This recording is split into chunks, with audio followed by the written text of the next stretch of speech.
Dans les mondes aujourd'hui, il y a beaucoup de transactions financières et secteur l'assurance, il concentrer beaucoup de ces transactions financières-là. Et qui dit transactions financières dit aussi un nombre de comptabilité par rapport à ces transactions financières-là.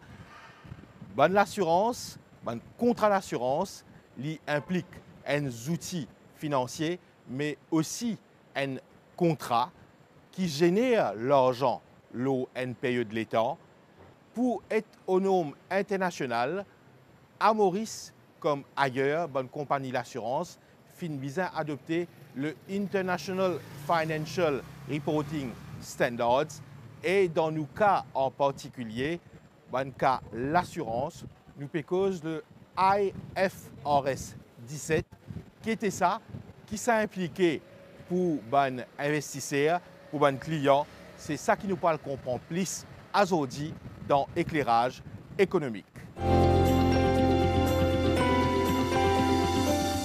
Vishwajit Tauble, ou Officer in Charge de Financial Reporting Council, si je comprends bien, c'est une instance publique, même pas étatique. Qui est exactement le rôle de cette instance-là?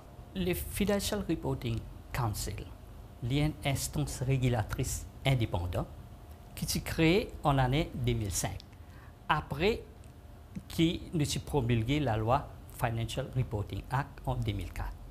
L'ICTOM, ce ministère de la Service Finance et Bonne Gouvernance, et notre rôle majeur, c'est nous assurer qu'il y a une compagnie à l'intérêt public, qui nous appelle de Public Interest Entities, quand je présente le bilan financier, li according to normes internationales des comptables.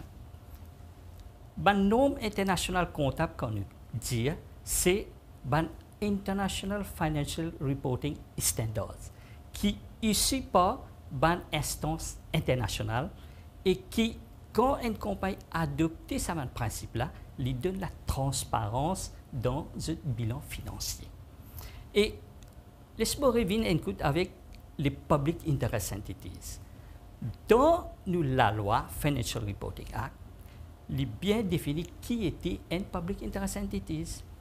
Nous avons une compagnie qui est listée sur la bourse, c'est défini et il est une Public Interest Entity. Nous avons la banque, là aussi, c'est une Public Interest Entities. Nous avons une compagnie d'assurance, là aussi, c'est une Public Interest Entities. Et aussi, il y a l'autre définition des Public Interest Entities, que si une compagnie sur actif ou sur chiffre d'affaires dépasse 500 millions, il est catégorisé comme une Public Interest Entity. Ou bien un groupe qui sont actifs et sur turnover, il dépasse 1 milliard, lui aussi, il est catégorisé comme un Public Interest Entities. Si je comprends bien, quelque part, où il y a toute l'instance, ou l'organisation et ou l'équipe, côté du monde, côté le public, côté le consommateur, mais casse, n'est-ce pas? Exactement. C'est-à-dire, nous trouvons une liste d'entités, une compagnie qui listée le labo, c'est un public, un investisseur qui guette un bilan financier pour une compagnie et je fais ce choix. Quand ça, je parle de casse pour les plus rentables. Même affaire pour la banque aussi. Un consommateur, un public, il peut aller dans la banque quand les plus bénéfices pour lui. Il peut mettre ce casse dans l'assurance, là aussi, il a besoin de ce bénéfice. Ce n'est pas telle compagnie qui peut donner les plus de bénéfices qui, quand il peut mettre ce casse aujourd'hui, après un certain nombre d'années, ce n'est pas 10 ans, 15 ans, 20 ans, 25 ans, combien il est assuré pour lui gagner un retour sur l'investissement qu'il peut faire là. Et ça, pour lui donner une confiance pour les publics, pour les investisseurs, les besoins dépendent du bilan financier d'une compagnie. Et c'est là qu'il nous a un standard de comptabilité qui est créé pour donner la transparence au niveau de la compagnie quand je peux présenter le bilan financier. C'est là que tu as un IFRS, International Financial Reporting Standards. Et ça, c'est un rôle de la FRC. Le deuxième rôle qui nous a, c'est nous aussi guider l'auditeur, nous réguler l'auditeur qui faire l'audit de ce compte-là. Donc, dans une deuxième phase, elle nous peut dire si pas compagnie présente ce bilan financier comme il se doit, accordé to la norme internationale des comptables. Et l'autre côté, que l'auditeur qu'on paye, l'audit de ce compte-là, lui aussi, il bien assurer que quand compagnie présente ce bilan financier, lui indépendamment, il vérifie que les comptes sont bien faits according to sa norme internationale.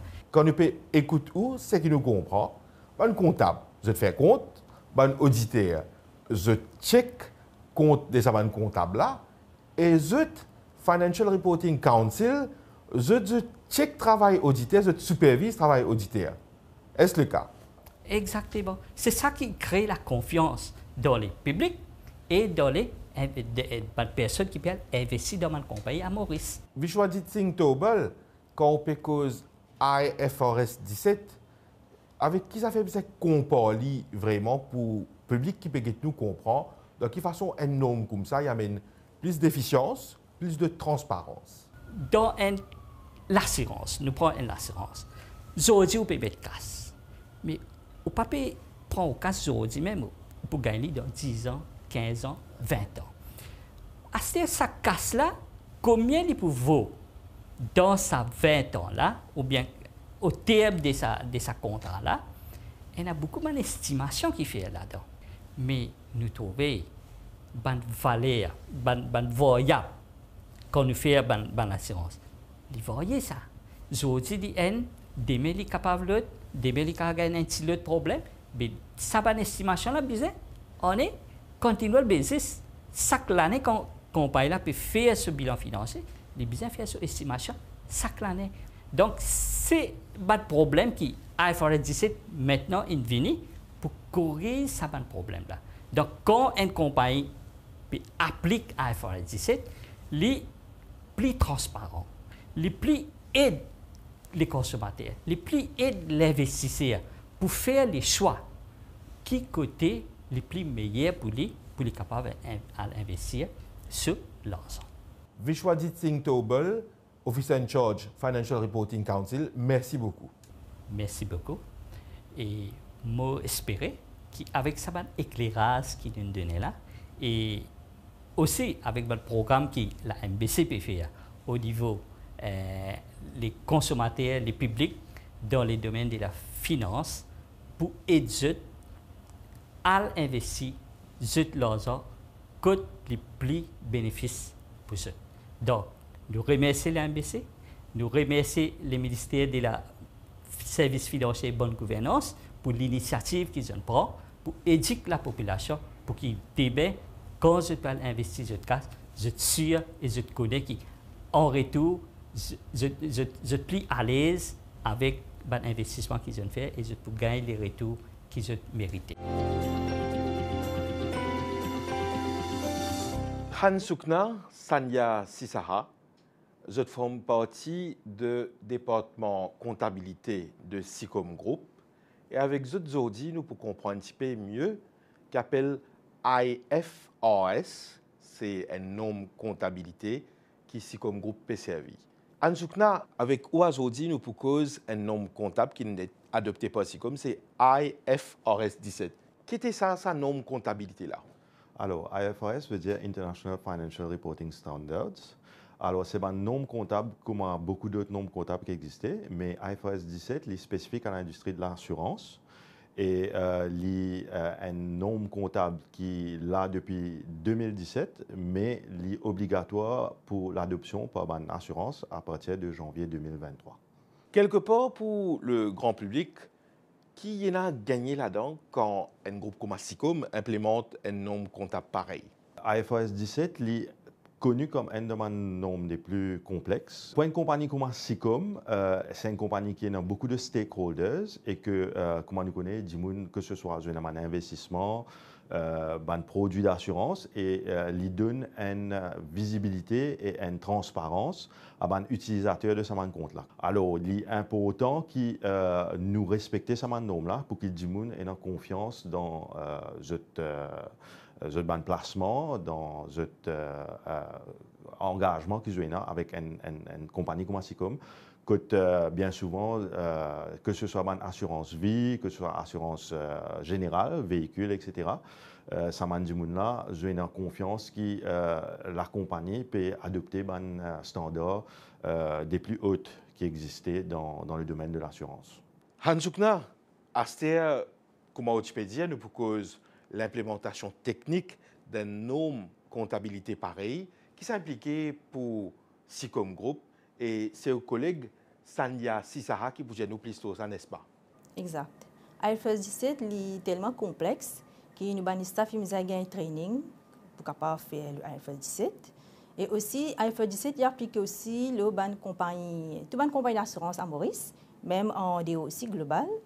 Et IFRS 17 il applique plus le ban produit de life, avec l'assurance à vie, assurance générale, comment dire, moto, médicale, property, etc. Et aussi, nous avons beaucoup de training avec nos consultants qui nous disent prendre une expertise DO pour venir expliquer nous ça. Parce qu'en local, nous n'avons pas vraiment beaucoup d'expertise là. Pour commencer, le IFRS 17, c'est que nous avons une analyse un peu plus profonde de nos produits. C'est-à-dire que nous avons analysé tous nos produits en détail, nous avons classifié nos produits. Et cette classification-là, il fait en rapport avec le risque de la produit. Comme on peut dire, produit, c'est tout un produit de life insurance et l'assurance générale aussi, comme moteur et médical aussi. Et quand nous finissons cette classification-là, nous devons venir appliquer un modeling qui nous dit en actuarial modeling qui nous dit en anglais, qui vient que là nous devons un consultant actuaire qui nous vient même à la SICOM nous avons un groupe actuarial qui travaille ensemble avec nous pour faire le IFRS 17.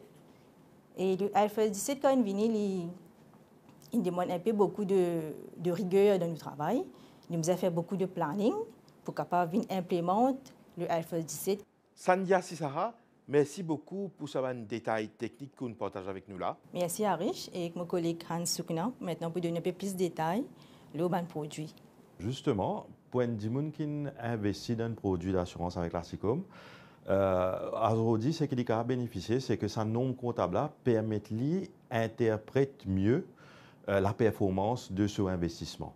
Alors, si vous avez un intérêt dans la comptabilité, il n'est pas besoin de dépendre sur les autres pour conseiller, il est capable en lui-même d'avoir plus de visibilité sur la performance de la compagnie, gagner confiance que ce investissement peut être utilisé correctement et que, bien sûr, la frayeur qui existait en général, c'est que est-ce qu'il se la monnaie en sécurité et qui, pour la pérennité, pour les prochaines 20 ans, il connaît qu'il est capable de dépendre dessus et qu'il y a confiance que ça peut gérer de la meilleure façon possible.